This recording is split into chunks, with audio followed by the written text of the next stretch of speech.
जनसुराज में उम्मीदवार कोई व्यक्ति प्रशांत किशोर या कोई व्यक्तियों का समूह पटना में बैठकर तय नहीं करेगा।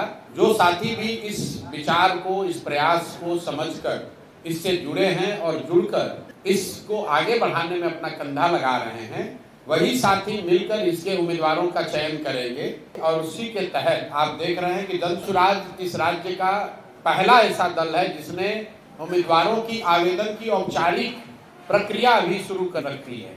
12,000 के आसपास लोगों ने आवेदन दिया है बाकायदा फीस भरकर, और लोगों को ये अनुमति दी गई है कि जिन्होंने भी आवेदन की प्रक्रिया पूरी कर ली है वो अपना नाम, अपना कार्यक्रम, अपना प्रोफाइल संभावित उम्मीदवार के तौर पर अपने क्षेत्र में वो प्रचारित कर सकते हैं।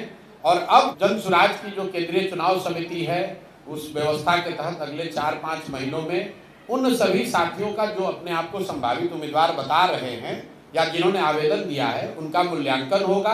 और जनसुराज से जुड़े हुए लोग, पदाधिकारी, साथीगण, इसके संस्थापक सदस्य, सब लोग मिलकर जिसके नाम पर मुहर लगाएंगे वही जनसुराज का उम्मीदवार होगा।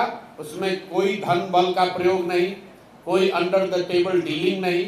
जनसुराज में कोई आपको नहीं कह सकता है कि हमने पैसे के आधार पर टिकट ले गया या पैरवी से टिकट ले गया। जहां तक रह गई बात की दूसरे दल से आने वाले लोगों की, तो भाई जब बिहार में दूसरा कोई विकल्प ही नहीं था तो वोटर के तौर पर भी आप किसी न किसी को वोट देते थे। बहुत सारे अच्छे लोग जो राजनीति करना चाहते हैं वो बेहतर विकल्प के अभाव में किसी दल के साथ थे। अगर वो आज हम लोग के साथ जुड़ रहे हैं तो उस पर प्रतिबंध नहीं लग सकता है। और इस पर व्यापक चर्चा हुई है जनसुराज में 2 बरस कि क्या हम लोग को प्रतिबंध लगा देना चाहिए कि दूसरे दल से आए हुए लोग इसमें चुनाव नहीं लड़ सकते हैं। और सामूहिक निर्णय यह है कि नहीं, प्रतिबंध नहीं लग सकता है, क्योंकि बहुत सारे अच्छे लोग दूसरे दलों में हैं जो कि आकर जनसुराज के प्लेटफॉर्म को मजबूत कर सकते हैं।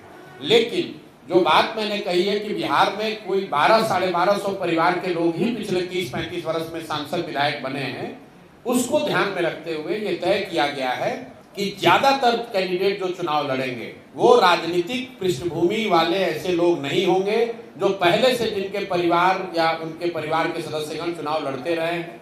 कुछ अपवाद जरूर हो सकता है, लेकिन 2/3 से ज्यादा लोग जनसुराज में वही चुनाव लड़ेंगे जो शायद जीवन में पहली बार चुनाव लड़ रहे होंगे। और ज्यादातर लोग ऐसे होंगे जिन्होंने कि शायद राजनीति ही अपनी पहली बार जीवन में शुरू की है। तो बहुत बड़ी संख्या में मोटे तौर पर नए राजनीतिक चेहरे आपको जनसुराज के टिकट पर चुनाव लड़ते हुए दिखेंगे।